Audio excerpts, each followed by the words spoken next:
समुद्र का जल तपता है, नदी नालों का जल भी तपता है, और ऐसा तपता है गर्मी के दिनों में वह बाष्प बन करके ऊपर की ओर चला जाता है। अब वह पानी नहीं रहा। यदि पानी होता तो गर्मी से क्यों आता? उसका नाम निम्नगांव कहा है संस्कृत में। पानी नीचे ही गिरता, ऊपर नहीं जाता, लेकिन पानी जब तपता है तो वह बाष्प बन करके ऊपर चला जाता है। जब उसके योग वहां पर वातावरण मिलता है, बाष्प बनने के उपरांत वो बादल बनता है। इस प्रकार इसका परिवर्तन ज्येष्ठ मास में आदि तीव्र गर्मी के कारण हो जाता है। जब उसके योग ठंडक मिलता है तो वहां पुनः पानी बनकर बरसने लग जाता है। अब वह पानी जो बरसा है वो शुद्ध था, सात्विक था। उसके बारे में बताया जाता है वो यदि धरती को नहीं छूता है, ऊपर ही उसका यदि सार संभाल किया जाता है, संग्रह किया जाता है, लीवर को भी ठीक कर सकता है, हार्ट के लिए भी बल प्रदान कर सकता है, नेत्र ज्योति के विकास में भी वो कारण है, और पेट संबंधी कोई रोग हो उसको वह शांत उपशमित कर सकता है। और भी कई उसके गुणधर्म हैं। यदि वह आप बैठे उस समय वर्षा हुई, यदि पहली वर्षा है तो सुनते हैं अनेक प्रकार के शरीर में जो कोई रोग है, चर्म रोग आदि, वो सबको ठीक कर देता है। इसलिए शास्त्रों का कहना है उसमें एक प्रकार से ऐसे तत्व भी रहते हैं जिन तत्वों के द्वारा आप बहुत कुछ दिन तक कुछ भी सेवन करो अच्छे अच्छे पदार्थों का, तो सबसे वह आगे बढ़ जाता है और आपको पोषक तत्व का बता दिया जाता है। उससे यदि पोषक तत्व मिलते हैं तो सबको पोषक ही होना चाहिए, लेकिन वह यदि नीम के वृक्ष में चला जाता है तो उसका स्वाद अलग हो जाता है। अलग क्यों होता है? क्योंकि नीम की सोबत उसको मिल गई। तो नीम तो कितने भी उसको गुड़ भी दे दो तो ये गुड़ क्या होगा? कड़वा ही होगा। ये उसका परिणाम नहीं है, उसका स्वभाव है। और यदि वह समुद्र में ही गिर जाता है तो वह लवणाकर बन जाएगा। अब मीठा जल था, वह योग ऐसा मिला वो क्षार बन गया। अब वह गन्ने में गिर गया। गन्ने पर जिस खेती में गन्ना है तो वह गन्ने में जाने के उपरांत फिर क्या बनेगा? वह गन्ने का मीठा बनेगा, जो कि ऋषिनाथ भगवान ने भी योग के आदि में भोजन प्रारंभ किया था इक्षुरस के माध्यम से। जो वहां एक प्रकार से इक्षुरस परिवर्तन को प्राप्त हो गया और ऋषिनाथ के प्राणों में समा गया, और वो प्राण बड़े बड़े ध्यान के लिए कारण हो गया और उन्हें केवल ज्ञान प्राप्त हो गया।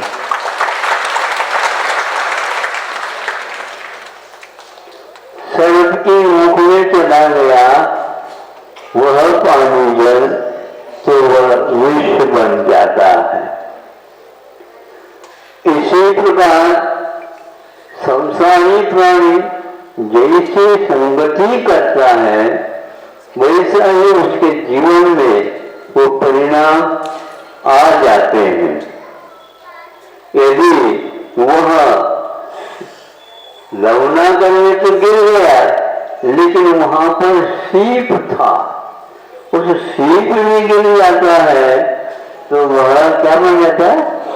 मोती बन जाता है और वह पूजन के काम में आ जाता है और आप लोग उसको चढ़ाते हैं और आप लोग उससे भी ज्यादा महत्व दे करके अपने गले का हार बना लेते हैं। देखो कहाँ का प्राणी क्या क्या पा जाता है संगति के माध्यम से। आप लोग इसलिए प्रतिदिन ट्राई करके पूजन करने वाला शास्त्राभ्यासों कहता जिन प्रति भगवान की स्तुति चाहता है आर्यों के साथ वो संगति भी रखना चाहता है। आगे उसने किया है, बताया भगवान हमारे लिए आर्य के साथ रहने का योग मिले। क्या होता है इनसे? आर्य जो है गुणवान होता है, वह अहिंसक होता है और वह मुमुक्षु होता है। वो छोड़ना चाहता है संसार को, क्योंकि संसार में सुख नहीं। उसके साथ में भी कोई रहता है आर्यों के साथ, गुणों अर्यते आर्य है, गुणों के द्वारा जो पूजा जाता है वह आर्य कहलाता है। और उस आर्य के साथ में रहने से जो साथ रहने वाला है उसको भी उस प्रकार के गुण कालांतर में प्राप्त हो जाते हैं। इसलिए ये जैसा संयोग मिलता है वैसा ही उसका उपयोग जीवन में हो जाता है। आपको चाहिए और कुछ न बन करके अच्छे काम में आ जाए, ऐसे परिणाम हमारे जीवन में हो जो स्व के लिए भी हो और पर के लिए भी हो। जो विशेष गुण होता है उसके द्वारा विशेष कार्य होता है। जैसे जीव है अपने उपयोग के माध्यम से अपना भी जानता है, पर को भी जानता है, किंतु वह पर के ऊपर भी अनुग्रह कर सकता है। अनुग्रह मैंने उपकार, सहयोग, महाराष्ट्र में इसको सहकार मानता है। सहकार मानता है ना, हम तो कह दो आप कैसे है नीट बैठे आते। हाँ, बुंदेलखंड में भी होता है। हाँ, तो सहकार का अर्थ क्या होता है? बहुत महत्वपूर्ण शब्द है। स्वयं करता है किंतु जो कर रहा है उसके लिए सह मैंने तीन सातम सहकार कर देता है, उसको उपयोग में लाने के योग्य बना देता है, जिसको सहयोग भी कह सकते हैं। योग अपना हो और दूसरे का उसमें सहयोग हो तो कार्य पूर्ण हो जाता है। किंतु अपना तो कोई योग रखे नहीं तो दूसरे के सहयोग चाहे तो कोई भी बात नहीं आएगा। पहले आपको दूसरे के लिए सहयोग देने के भाव रखेंगे, आपसे भी पहले वो आपको देने के लिए सोचेगा, क्योंकि यह हेतु है, क्योंकि यह सहकार जानता है, सहयोग जानता है और स्वाध्यायशील है। इसलिए परस्पर उपग्रहोज्जीवाना ये अनुग्रह की वृत्ति एक प्रकार से बहुत दिन से आ रही है। परंपरा इसकी बहुत लंबी चौड़ी है। जैसे जब से मोक्ष होता है तब से यह अनुग्रह आया है।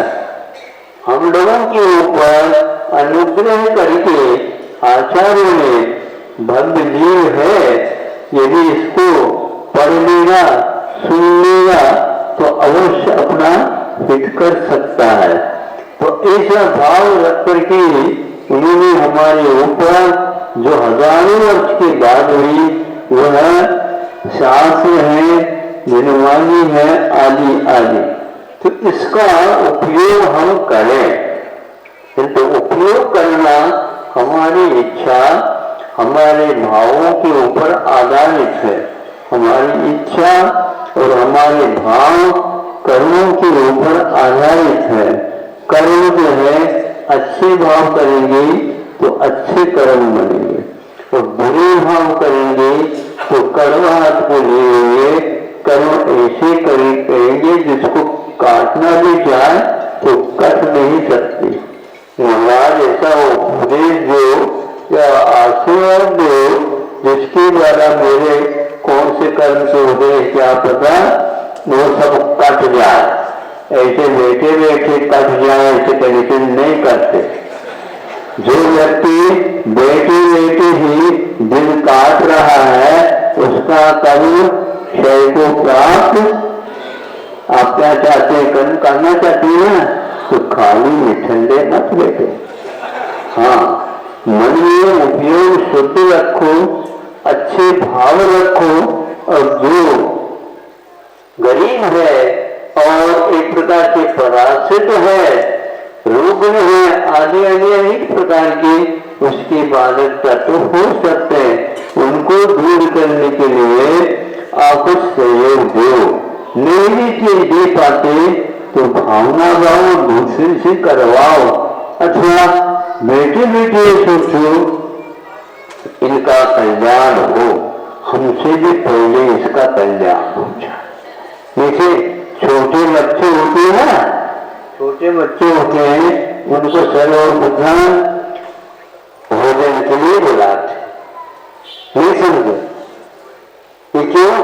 क्योंकि होनहार है, इस घर का धनी बनने वाला है, अभी तो उसको धनी बनाओ फिर बाद में धनी रहेगा, बनाइए ना। तो इसी प्रकार हमारा कर्तव्य है कि वह जल्दी जल्दी इसका कल्याण हो जाए, उसके भी भाव अच्छे सुधरे, उनके परिणाम लगे और अच्छी संगति मिले। इस प्रकार ये भाव करने में क्या पैसा लगता है? नहीं है ना, लेकिन ये बहुत कठिन है, ये बहुत महंगा है।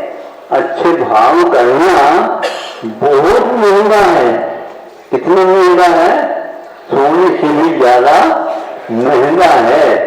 इसलिए जो व्यक्ति बैठे बैठे भी दूसरे के हित के बारे में सोच रहा है वो बहुत ही जल्दी मुक्त होने वाला है। आप मुक्त होना चाहते हो? बंदर क्या है बताओ हैं? कहाँ बंदे हुए हो? महाराज हमारी शादी हो गई, हम पत्नी के साथ बन गए, अब वही तो नहीं देना पड़ेगा, लेकिन ये भूल बन जाओगे तो अवश्य आप अच्छे कार्य कर सकोगे। अकेले रहोगे तो नहीं, क्योंकि दो रहोगे तो अवश्य एक दूसरे के सहयोग लेकर के देकर के आप अच्छे कार्य कर सकते हो। इस प्रकार आप एक समूह भी तैयार कर सकते हो और उसके द्वारा अनेकों का उद्धार कर सकते हो।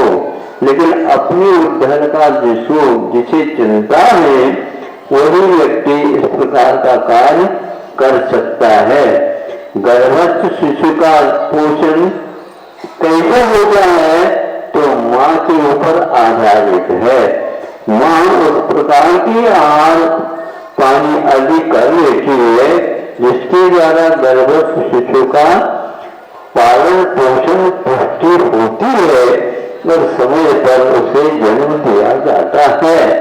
इसी प्रकार हम भी ऐसे परिणाम करें सहयोग के, जिसके द्वारा ऐसे कर्म बढ़े उस समय पर और सब क्षेत्र पर उसका परिणाम निकल सकता है।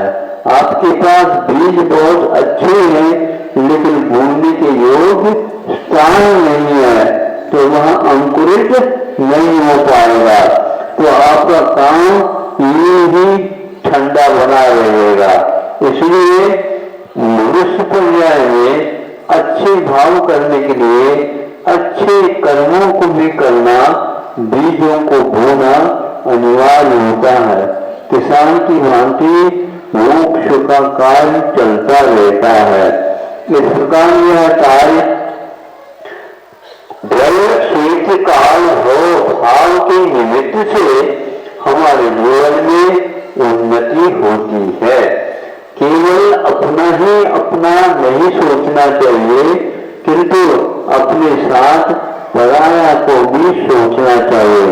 पराया का अर्थ शरीर के बारे में भी सोचना चाहिए, जो अच्छे काम कर सके। और ज्यादा खाना तो चाहता है लेकिन काम नहीं करता है, तो उस शरीर को भी अच्छे ढंग से सीख देना चाहिए। सुन रहे नहीं? हाँ, बच्चे केवल खाना ही खाना खाऊं दिया, अरे भैया ये तो खाऊ बन गया, कमाऊ बिना इसको है, बोलो आओ। क्योंकि जो खाऊ बनता है वो कमाऊ में जब कमाए थोड़ा बहुत खाए, नहीं तो खाने के लिए तो हाजिरी देता है और दूसरे भोजन जब होगा उस समय हाजिरी देगा। ऐसा नहीं, वह अच्छे ढंग से सीख ले। इस भोजन को पचा करके हमें सत्कार करना है। इसलिए वेतन तो दो, लेकिन मजदूर लोग उस वेतन के अनुसार काम कर रहे हैं क्या नहीं, ये भी तो देख लो। नहीं तो आप भी अब मजदूरी करने लग जाओ। हाँ, बिल्कुल घर मिल जाएगा, परिवार मिल जाएगा, आपके साथ कोई भी रहना नहीं चाहेगा यदि आप कमाओ नहीं है, खाओ है तो ठीक नहीं है। कमा करके उसको फंसाओ और अच्छे कार्य करो। इस प्रकार है आपके सामने आज का वक्तव्य द्रव्य क्षेत्र काल भाव लिया गया। और उत्तम तो ये है सम्मुख मोक्ष समय दृष्टि और अन्यत्र जन्म नहीं होता उसका। वो तो आज खंडनीय जन्मता है, अथवा जहाँ पर तीनों प्रकार के चारों प्रकार के पुरुषार्थ होते हैं, जहाँ पर महापुरुषों की संगति मिलती है, समोधन आदि का दर्शन होता है, वहाँ पर जन्म लेकर के अपना उद्धार कर लेता है। ऐसे तीर्थंकर जैसे महापुरुष जिन्होंने विश्व के कल्याण की भावना भाई थी और अपने आप को भी उन्होंने उन्नत बनाया और हम लोगों के लिए भी प्रशस्त मार्ग का उपदेश दिया। अहिंसा परमो जय।